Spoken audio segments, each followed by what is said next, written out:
How to fix there was a problem verifying your email address on Steam.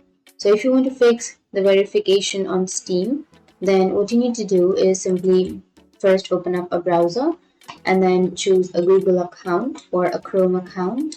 And once you've chosen, you need to simply go for the search and search for Steam support. Once you've searched for Steam support, go for the first option. And here you need to simply go for help I can't sign in.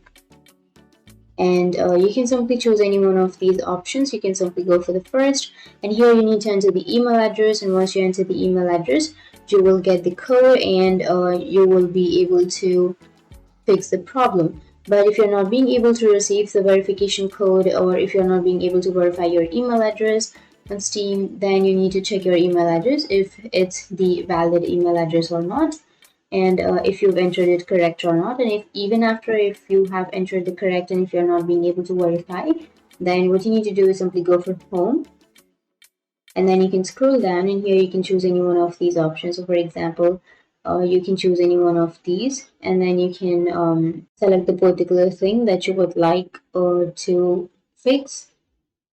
So you will get some kind of forms here. You can simply fill up any form, and then you can enter the feedback.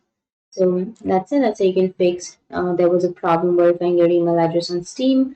And if you have any questions, feel free to comment below. Thanks for watching.